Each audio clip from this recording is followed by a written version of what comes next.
Hello दोस्तों, मैं नीरज राय। दोस्तों, समास को करने में केवल दो समास में ज़्यादा समस्या होती है। द्विगु समास, द्वंद्व समास, अव्ययी भाव समास और तत्पुरुष समास को बच्चे कर जाते हैं, लेकिन जब कर्मधारय समास आता है, बहुब्रीहि समास आता है, तो तमाम बच्चों को परेशानी होती है। दोस्तों, सबसे बड़ी बात यह है कि इन दोनों समासों के बीच के अंतर को जानना। अगर ये अंतर हमारी पकड़ में आ गया तो ये समास कभी गलती नहीं होगा। अभी दरोगा का पेपर होने वाला है, लेखपाल का पेपर होने वाला है, टेट का पेपर है, सुपर टेट का पेपर है, तमाम ऐसी परीक्षाएं हैं जिसमें समास पूछे जाते हैं। दोस्तों, अगर इन दोनों समासों की मूल बात को हम पकड़ लें तो ये समास हमसे गलती नहीं होंगे। पहले आते हैं इनकी परिभाषा के विषय में, इनकी विशेषता के विषय में, इसके बाद ये बात स्पष्ट हो जाएगी। दोस्तों, ये सबको पता है कि समास में कम से कम दो पद होते हैं और ये पद आपस में मिलकर के समस्त पद या सामासिक पद बनते हैं। इनके आपस में मेल को ही समास कहते हैं तथा अलग करने को विग्रह कहलाता है। तो दोस्तों, इन दोनों समासों में भी कम से कम दो पद होंगे।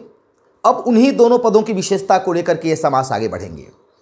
पहले बहुब्रीहि के विषय में जानते हैं। एक जो समान व्यवहारगत बात है, अगर ये बात हमारी समझ में आ गई तो ये समास भी हमारी समझ में आ जाएगा। दोस्तों, बहुब्रीहि मतलब उस आदमी के विषय में, उस आदमी के विषय में, ठीक है, इस बात को समझने का प्रयास करिएगा।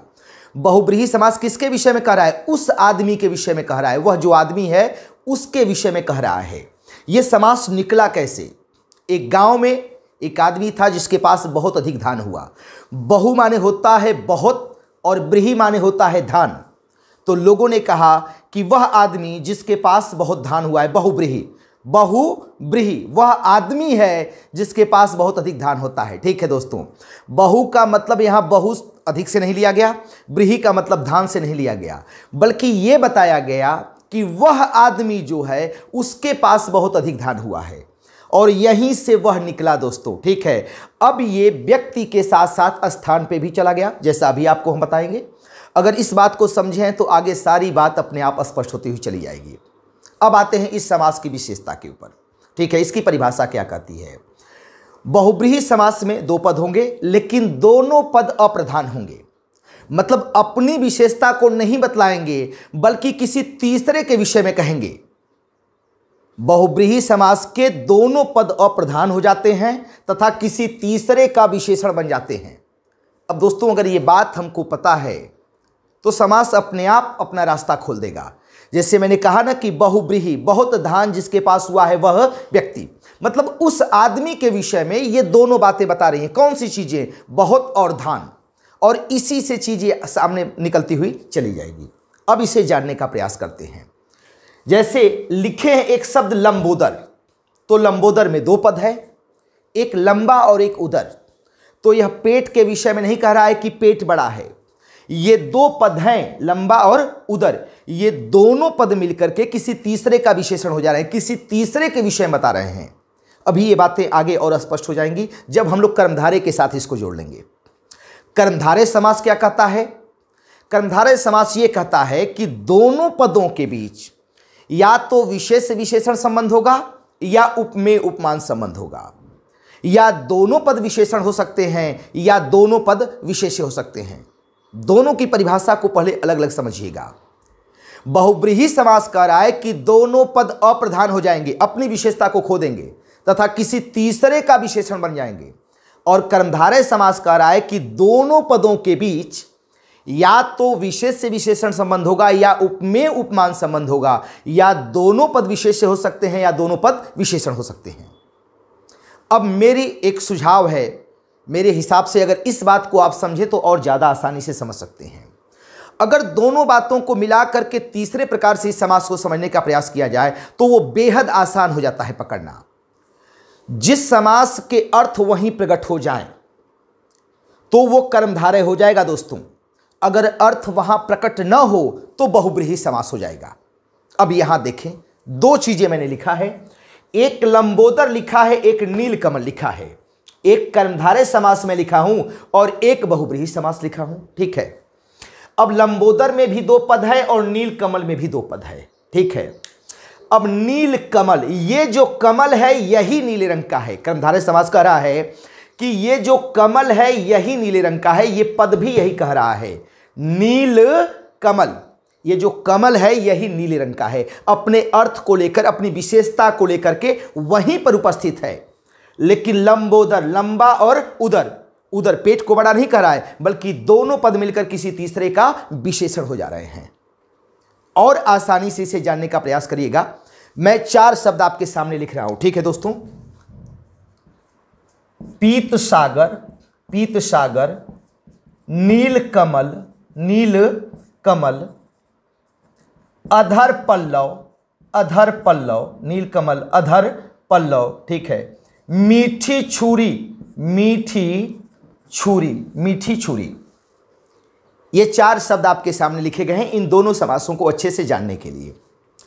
पीत सागर, सॉरी पीत सागर, नील कमल, अधर पल्लव, मीठी छुरी।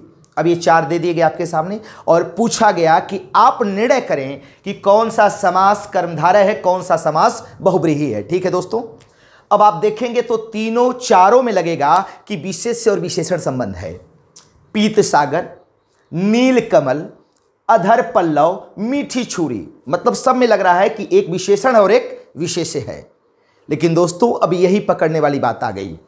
पीत सागर, इस सागर को कहा गया कि किस रंग का है, पीले रंग का है, तो विशेष से विशेषण संबंध हो गया, कर्मधारय समास हो गया।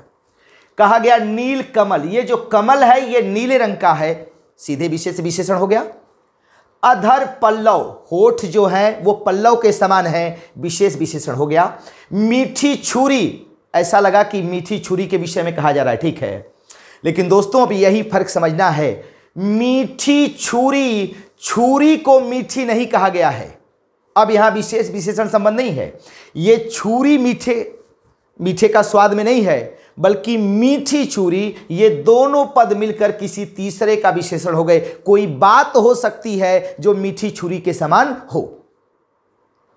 बात समझ में आई? यहां देखें, देखने में तो एक जैसे लग रहे हैं, पीत सागर, नील कमल, अधर पल्लव, मीठी छुरी। तो पीत सागर अपने अर्थ को लेकर यहीं उपस्थित है। ये जो सागर है वो किस रंग का है, पीले रंग का।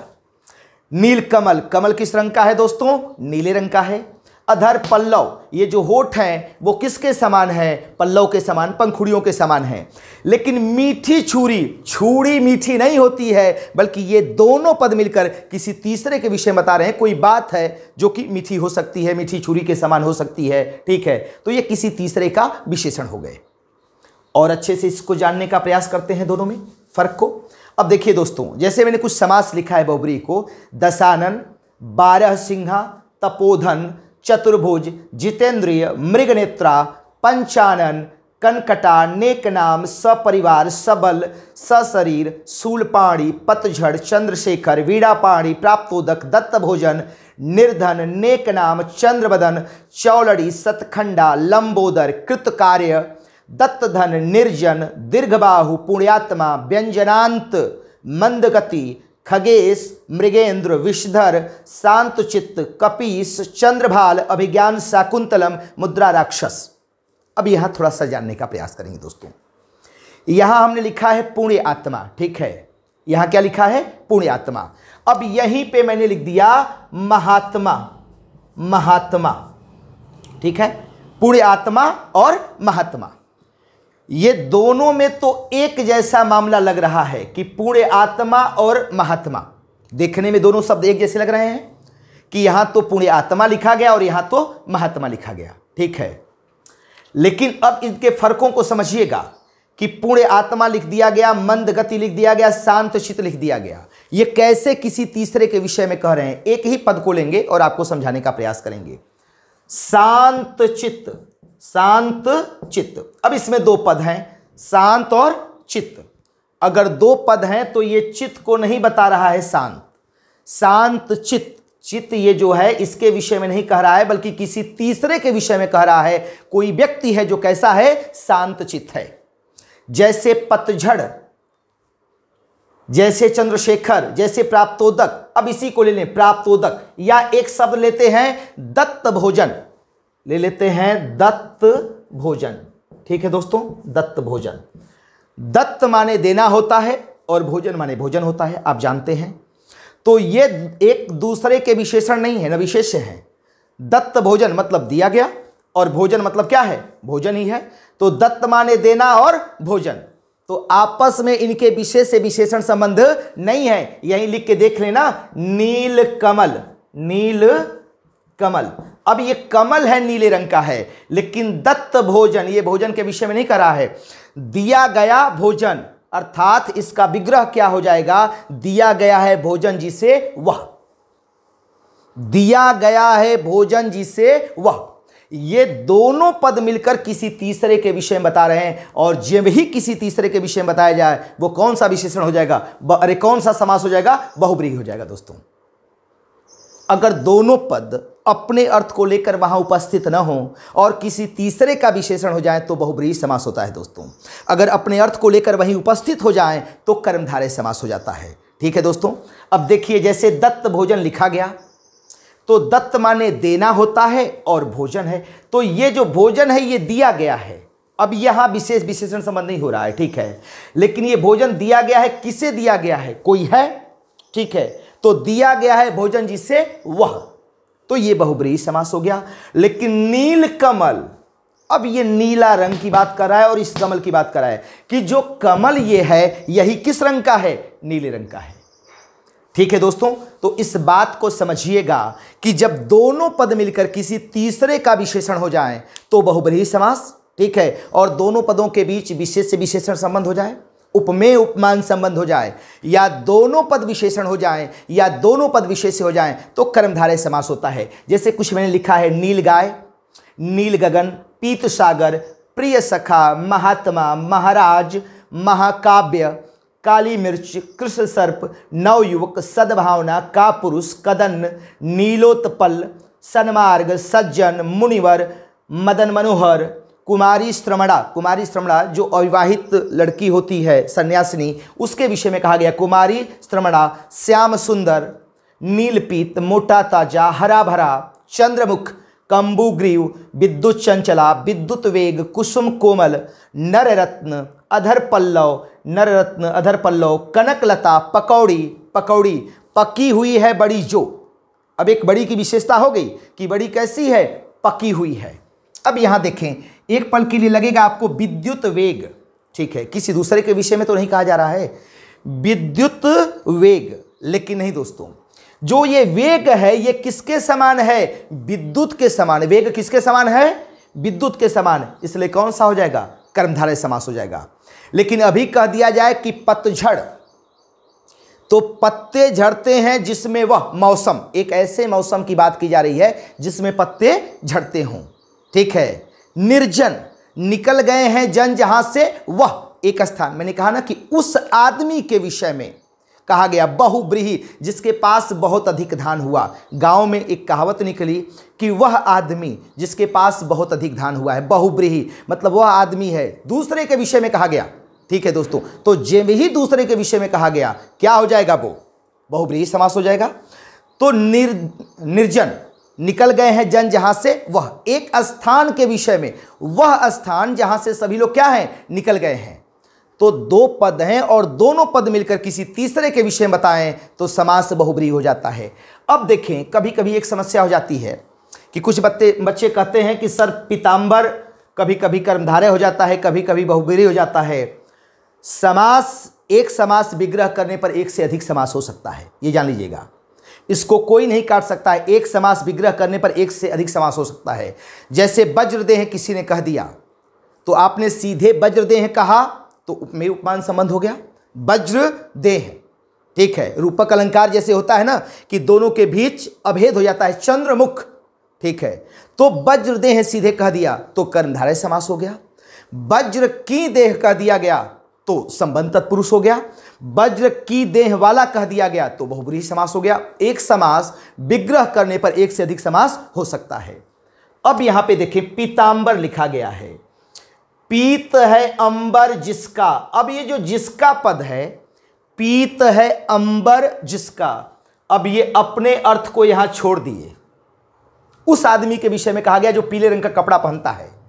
बहुब्रीहि की परिभाषा वहां से लेकर हम लोग चले कि उस आदमी, वह आदमी जिसके पास बहुत अधिक धान होता था, तो ये किसके विषय में कहा जा रहा है, उस आदमी के विषय में कहा जा रहा है जो पीले रंग का कपड़ा पहनता है। पीत है अंबर जिसका, अर्थात किसी अन्य के विषय में कहा जा रहा है। इस कपड़े के विषय में नहीं कहा जा रहा है कि यह पीले रंग का है। लेकिन इसी का विग्रह कर दें, पीत है जो अंबर। अब कहीं तीसरे की बात नहीं हो रही है, कहीं तीसरे की बात नहीं हो रही है। पीत है जो अंबर, अब इसी की बात हो रही है कि ये जो अंबर है किस रंग का है? पीले रंग का है। ठीक है दोस्तों, तो एक रास्ता बताने का प्रयास किए हैं कि आपको समझ में आए। यदि ये पसंद आएगा तो इसे लाइक और शेयर करिएगा। धन्यवाद।